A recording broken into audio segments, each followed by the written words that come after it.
Olá! A gente conhece bem a história do nascimento de Cristo, né? E da sua ressurreição. Mas e os 33 anos que ligam uma coisa na outra? O que a fé realmente diz sobre esse tempo? Segundo o Catecismo Católico, cada momento, cada palavra e até o silêncio de Jesus escondem um significado muito profundo. É sobre esses mistérios que a gente vai conversar hoje. Pois é, a gente celebra o Natal, celebra a Páscoa com toda a pompa. Mas e os anos em Nazaré? O trabalho de carpinteiro, as conversas do dia a dia, os momentos de cansaço? Será que isso foi só um aquecimento para o grande final?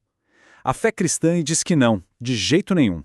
Tem um mistério gigante escondido justamente na normalidade da vida de Cristo, um sentido que, muitas vezes, a gente deixa passar. Olha só que interessante. De um lado, a gente tem os dois pilares da fé que todo mundo recita no credo: a encarnação e a ressurreição. Do outro, uma vida inteira de momentos que parecem comuns. A nossa investigação de hoje começa exatamente aí, nesse espaço enorme entre esses dois grandes eventos, para a gente descobrir o que tem ali.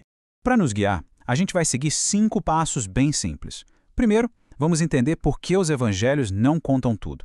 Depois a gente mergulha de cabeça no conceito de que toda a vida é mistério. Daí, vamos descobrir 3 chaves para abrir esse significado. Ver como Cristo se torna nosso modelo e, por fim, como trazer tudo isso para a nossa vida hoje. Então, vamos começar com aquela primeira pergunta que fica na cabeça. Se a vida de Cristo é tão importante, por que os evangelhos parecem incompletos? Cadê a adolescência dele? Por que esses detalhes que a gente adoraria saber ficaram de fora? A resposta está em mudar um pouco a nossa lente. Os evangelhos não foram escritos para ser uma biografia no estilo que a gente conhece hoje, sabe? Daquelas que saciam a nossa curiosidade histórica. Eles são, na verdade, testemunhos de fé. Cada palavra ali foi escolhida não só para informar, mas para transformar quem lê. E esse versículo do Evangelho de João resume tudo de forma perfeita. Cada história, cada detalhe que foi incluído ali foi escolhido com um único objetivo: levar a fé em Jesus como Messias e, a partir dessa fé, encontrar a vida verdadeira. O foco era esse. Certo. Agora a gente vai para o segundo ponto, que é o coração da nossa análise. A ideia de que cada instante da vida de Cristo é um mistério. Mas espera aí, o que essa palavra realmente quer dizer nesse contexto? E aqui está o pulo do gato. Na teologia, mistério não é sinônimo de um enigma impossível de resolver, tipo um caso sem solução. Pelo contrário, é como um oceano de significado. É uma verdade de Deus tão, mas tão profunda que a gente pode passar a vida inteira mergulhando nela e sempre vai descobrir algo novo. Isso muda tudo, percebe? Nada na vida de Jesus foi por acaso. Cada gesto, cada palavra, cada milagre, tudo se torna um sinal que aponta para uma realidade muito maior. Como diz a Escritura, nele habita corporalmente toda a plenitude da divindade, e a vida dele era a manifestação visível disso tudo. Uma forma de entender isso é pensar na humanidade de Jesus como um sacramento. Ou seja, tudo aquilo que era visível, as mãos dele curando, a voz dele ensinando, era, na verdade, o sinal e o instrumento de algo invisível, a própria divindade agindo para a nossa salvação. Então tá, se cada momento da vida de Cristo é um mistério tão rico, como é que a gente começa a decifrar isso? Bom, a tradição da igreja nos dá 3 chaves de interpretação, como se fossem 3 lentes especiais para a gente conseguir enxergar mais fundo. Essas 3 chaves são revelação, redenção e recapitulação.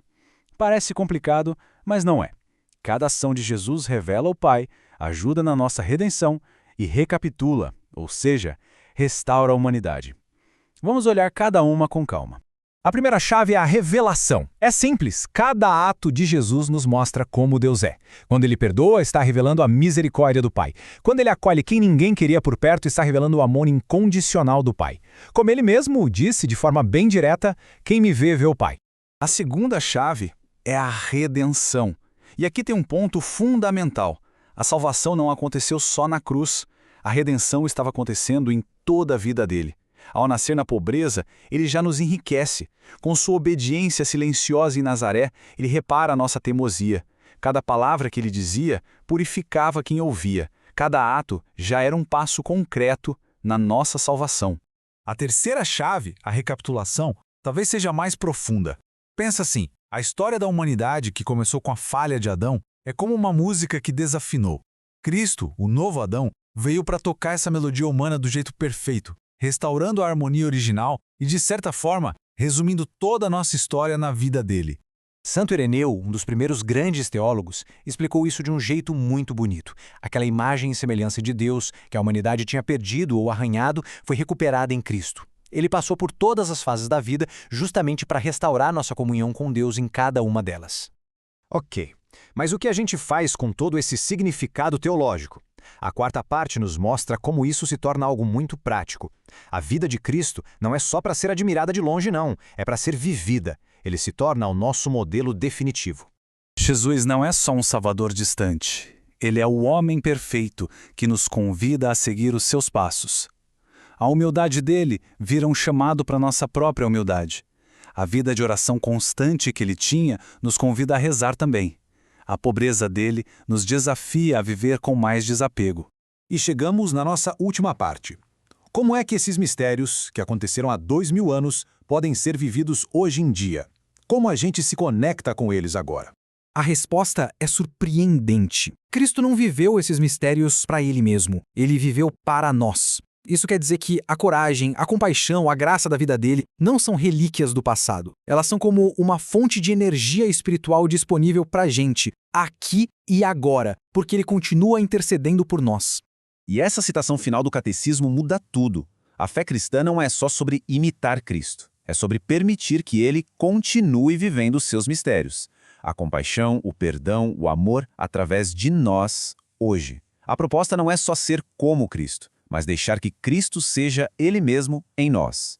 Isso nos deixa com uma pergunta para refletir. Se a vida de Cristo continua hoje através das pessoas, que mistério ele está tentando viver através de nós? Talvez o mistério da compaixão dele, num ato de gentileza, ou o mistério da coragem dele na defesa por justiça. Onde é que a gente pode ver e viver esses mistérios hoje?